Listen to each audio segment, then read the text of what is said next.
Hoy, por disposición del Ministerio de Educación y Ciencias, los estudiantes del tercer año, el último, están retomando actividades en la función pública y en el sector privado. Sin embargo, como punto editorial, nos parece importante plantear este tema para decir, ha sido un año perdido. Un año perdido para todos los niveles educativos. El que ha ido al primer ciclo, segundo y en todos los niveles. Si bien solo esta vuelta es para los chicos que están terminando el colegio, ¿qué les queda? Prácticamente nada para hacer un repaso de actividades, el planteo de exámenes y la organización, que es probablemente lo más importante para los chicos del acto de colación, siempre y cuando no se disparen los números de contagios como había alertado el Ministerio de Salud Pública. Hoy presentamos esto, los colegios públicos y privados con realidades opuestas tan diferentes. ¿Cuán preparados están estos colegios? Vamos a mostrarte unas placas que han preparado los chicos de Prensa de América y este es nuestro punto editorial. Es un año perdido para la educación y te vamos a mostrar en números. Porque, siguiente placa, por favor. La vuelta a clases, el retorno de manera optativa para estudiantes del último año de la educación media, te tiene que dar hoy 2 de noviembre. Estamos hablando de 1.843 colegios. A nivel país. Pero vamos a centrarnos en un rato a lo que es Central y Asunción. Vamos a la siguiente lámina y te mostramos esto. 65.000 estudiantes del último año es lo Sí. que reporta el MEC en Asunción y Central. Y que muchos de ellos tienen la esperanza de pisar alguna universidad privada o pública y tienen que pasar, en el caso de las públicas, por un examen de ingreso. ¿Cuán preparados están? 1, para esos exámenes. 2, para tomar algún trabajo de oficio al menos. Es un año perdido en cuanto a la formación académica. A ver, y de estos 65.000, 20.000 estudiantes obtuvieron el consentimiento de los padres para asistir al colegio, porque recordemos que sí, este inicio se da de manera optativa, digamos, es lo que indicaba al menos el ministerio. Muchos Uno podía papás tienen decidir miedo. si seguía haciendo las clases virtuales o finalmente ya acudía a estas clases presenciales que se van a dar, según lo que indica el ministerio, en un sistema burbuja, le llaman ellos. Así, tal cual. Vamos a la siguiente lámina, por favor, directora. Fíjate este detalle, pero para privados. Más de 30 colegios privados también retornan hoy a clases. Recordemos y reiteremos, siempre hablando del último año de la media. Claro, y según da este dato, la Federación de Padres de Colegios Privados, esto es solamente para un sector, Asunción y Central. Ellos aseguran que tienen todos los requisitos, o sea, en el frente para la toma de temperatura, además para el lavado de manos con agua, jabón, más alcohol en gel. Dicen estos colegios están en esas condiciones. Vamos a la siguiente presentación, directora, por favor. ¿Qué dice Miguel Marecos del Sindicato Nacional de Directores de Instituciones Educativas Públicas? Y él decía justamente aquí en América Noticias, los baños están sucios, no hay alcohol en gel, toallas desechables, no hay jabón de coco, no hay nada. Nosotros no vamos a poder comprar de nuestro bolsillo. La mayoría de los profesores no se podrán ir porque son mayores. ¿Qué seguridad hay para estos jóvenes?, se pregunta él, y él mismo se respondía, no hay. Esto en la función pública, porque en el sector privado tenemos otra realidad, según pintaban desde FEDAPAR.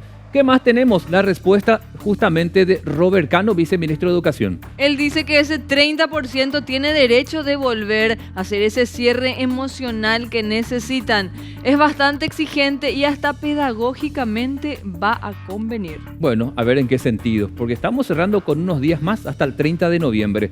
Vamos a la siguiente lámina. Fíjate este dato. Algunos números que te presentamos: 9.500 instituciones educativas oficiales, 1.846 son colegios, 1.527, un 80% tiene una sola sección del tercer curso de la media y 750 instituciones educativas están todavía con letrina. Ni siquiera baño, letrina, horrible este dato. ¿Cómo concluimos esta primera parte de nuestro editorial? ¿Qué es lo que creemos?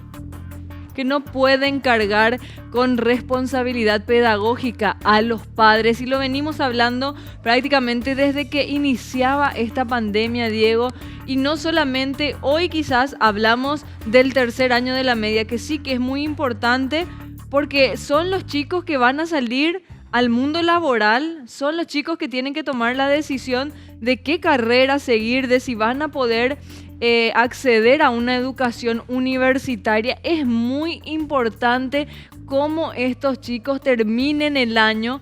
Y es un año perdido porque las clases no se desarrollaron como tenían que ser, porque los docentes no estaban lo suficientemente capacitados para impartir clases virtuales y los padres mucho menos. Entonces, un 2020 desde la educación y desde otros puntos también que prácticamente lo hemos perdido. A ver, Eva, no se trata de que no se involucren los padres, muy por el contrario. Cuando no había pandemia, se involucraban. Con esta pandemia, mucho más involucramiento. Pero ¿cuál es la responsabilidad? Y hasta ahí, el poder colaborar en la enseñanza, porque en la escuela te enseñan aritmética, matemática. En casa te enseñan a saludar, obviamente, esos aspectos del día a día. Pero ¿a qué vamos con esto? El MEC, el Ministerio de Educación y Ciencias, no puede depositar sobre el hombro de papá y mamá, tutores, tíos y hermanos, la responsabilidad de enseñar como lo hace, por ejemplo, una maestra, un maestro. ¿Sabe por qué? Porque esos maestros pasaron por una universidad, aprendieron lo que es la técnica de enseñanza, que no la tiene papá y mamá. No por subestimarla, es que ese profesor, esa profesora se capacitó en enseñar aritmética, álgebra, matemáticas. Química. Papá y mamá no. Entonces, ese proceso de enseñanza se pierde como consecuencia de que el MEC no previó esta posibilidad que penosamente afectó a todo el mundo, la pandemia. Y ¿sabes qué da más bronca, qué más indigna? Aparte de lo que tenga que ver con lo pedagógico, con lo educativo, el estado de las instituciones, de las construcciones, de todos esos colegios que hoy no están en condiciones, que no tienen un sanitario acorde, que no tienen un lugar para lavarse las manos, un lugar donde los chicos puedan higienizarse antes de ingresar a dar clases. No están en condiciones, hay escuelas que se caen a pedazos y toda esta pandemia no nos sirvió para tomar esa decisión de decir no, pongamos en condiciones nuestras instituciones, arreglemos lo sanitario, arreglemos el techo, que los chicos dejen de dar clases bajo el árbol en algunos lugares. Hoy estamos hablando quizás de la educación Asunción y Gran Asunción. Diego, pero nos vamos unos kilómetros más y es una desidia total. Es realmente indignante cómo se está manejando la educación en nuestro país. Le vamos a sumar también a Carlos en este espacio editorial porque nos preguntamos muchas cosas. ¿Cuán preparados están estos colegios públicos que ya pintaba su panorama vos, Eva? Los privados tienen otra realidad y al mismo tiempo, este tiempo que se ha perdido, ¿sirvió de algo para el MEC, para poner en condiciones estas instituciones? A mí me late que en un 80% no. Carlos, te sumamos también para que des tu punto de vista sobre esta realidad educativa que hoy van a pintar al menos los chicos del tercer año. Bueno, y evidentemente hay tantas cosas de qué hablar, Diego, tantas cosas que mencionar. Algunas ya las comentaron ustedes. Y por supuesto, ni siquiera estamos hablando del contenido pedagógico, que también deja mucho que desear y es en realidad el punto principal para hablar de una educación. Pero fíjense ustedes que el debate es incluso hasta, si se quiere, anterior, porque hoy estamos debatiendo, ¿será que las instituciones tienen el nivel de infraestructura para poder recibir a los chicos? La respuesta no nos sorprenderá, claramente no existe esa preparación. De hecho, según el sindicato de directores, de las más de 2.000 escuelas que hoy reactivan su actividad para cerrar este año lectivo 2020, más de 1.000 no tienen ninguna medida de bioseguridad. ¿Qué significa esto? Porque por ahí, si utilizamos esa palabra, algunos se sorprenden. No hay lavatorio para lavarse las manos antes de entrar a la clase. No hay lavatorio para lavarse las manos antes de entrar a la institución. Por supuesto, tampoco el portero en el caso de que exista y en el famoso termómetro para tomar la temperatura, que son medidas de bioseguridad básicas que se aplica en cualquier lugar. Fíjense ustedes, hoy van a un bar y lo primero que te mandan a hacer es lavarte las manos, ponerte alcohol en gel, tomarte la temperatura, hacer un registro de esa visita. Se supone que las instituciones educativas, y de hecho al respecto se divulgó un protocolo, tendrían que aplicar también estas medidas de bioseguridad. La pregunta es, ¿cuántas están realmente en condiciones para cumplir a cabalidad este dispositivo? Porque caso contrario, compañeros, podría ser un foco de contagio. De hecho, las proyecciones que están haciendo los médicos señalan que definitivamente este es un desafío muy grande. Un desafío muy grande que dice el ministerio, es necesario para ir probando cómo funcionan los protocolos, que es lo que tenemos que ajustar para el año que viene, pero también puede ser peligroso en el caso de que no exista ningún tipo de control.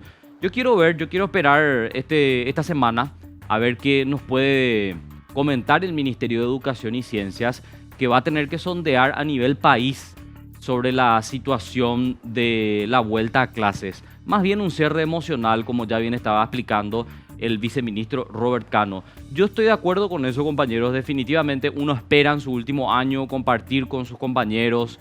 Hay una situación excepcional, un escenario que nadie buscó y que todos estamos tratando de administrar lo mejor que podemos. Pero anímicamente yo creo que esto puede ser también un puntal interesante, principalmente para los chicos que están abandonando la educación media, porque es lo que se está discutiendo, y una prueba de fuego también para el Ministerio de Educación y Ciencias en su trabajo de coordinar las cuestiones de bioseguridad también en las instituciones educativas.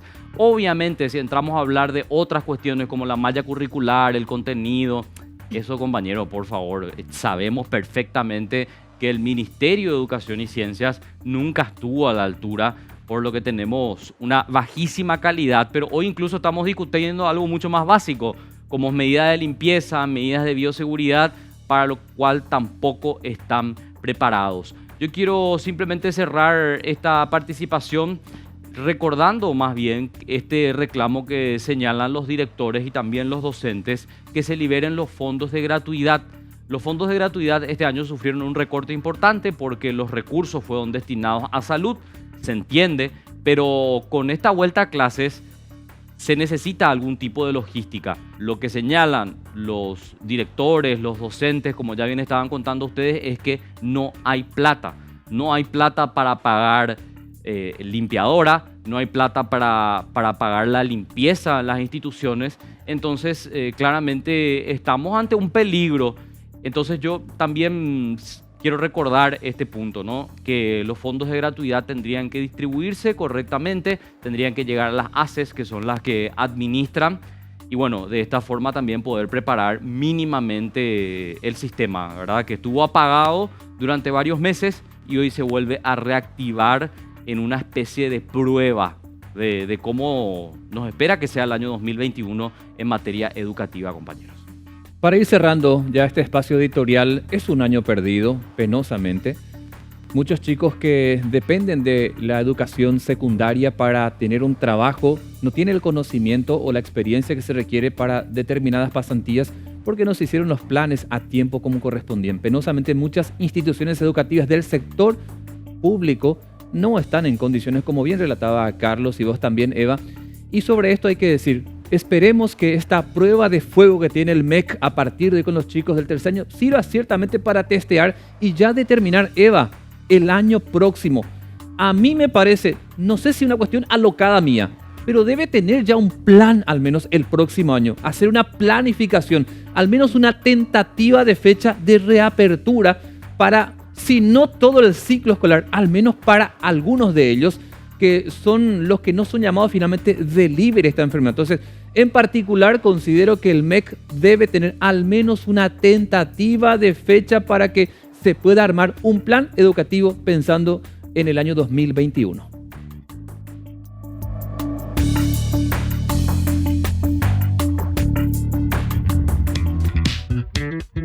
Siete con 11, seguimos nosotros con el móvil en exteriores junto a Renato, a ver cuál es esa sensación respecto a este tema que hablábamos en nuestro espacio editorial, el retorno a clases. Renato, ¿cómo está la gente en exteriores?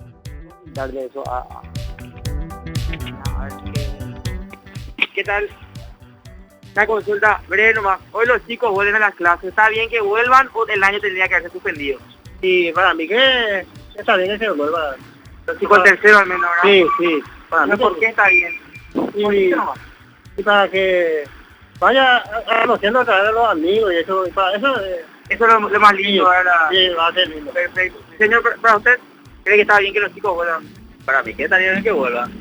Porque la clase virtual ahora mismo no funciona mucho porque las cosas no se hacen lo mismo que presencial. ¿La clase virtual funcionó o no funcionó? no funciona mucho por experiencia, digo. ¿Y el año que viene tendría que ser lo mismo o se podría dar un protocolo de presencial? Y yo creo que tiene que haber otra forma para hacer las clases, sean asistenciales. Por lo menos. Gracias. Vamos a tratar de preguntarle a cada más gente que se pueda ir sumando. Señor Cortita nomás, ¿la vuelta que hacen los chicos de tercero está bien o qué le parece? Y en este caso, la pandemia está a full, muchos muertos, y antes cuando no había muertos no se suspendió la clase, y ahora que hay muchos muertos, muchos contagiados, se habilita todo, no sé en dónde estamos. Está un poco reacia la idea, ¿verdad? Sí, no está bueno esta época de reabrir todas las clases. Perfecto. ¿Y la clase virtual para usted fue algo que funcionó o tiene un fracaso? Y para mí que no funcionó para el interior es el problema. Acá todos tenemos celulares, todos tenemos comodidad, ¿verdad? Por el interior pues era otra cosa. Por eso no estoy de acuerdo. Perfecto, gracias. Bueno, esa es la breve impresión. Por lo menos encontramos gente que estuvo a favor y en contra, ¿verdad? Sí, realmente Que- puntos bastante interesantes los que te plantea. Me gustó porque cada uno argumentó, ¿verdad? Uno por un lado, Rena te decía desde el punto de vista anímico con los amigos, el otro te decía no funcionan las clases virtuales. La gente un poco ya está también teniendo una postura respecto a este tema que es muy importante, el último año. Después ya tienen que ir a la universidad y empezar a trabajar estos chicos. Esa cosa de ir y estar en la última foto, la colación, ¿verdad? Yo creo que al menos para los chicos el tercero es bastante importante teniendo en cuenta lo anímico y lo difícil que fue este año, como dijiste, Eva, en lo psicológico. Tal cual. Bueno, la impresión de la gente en la calle. Buen trabajo, Rena. Muchas gracias. Hasta pronto.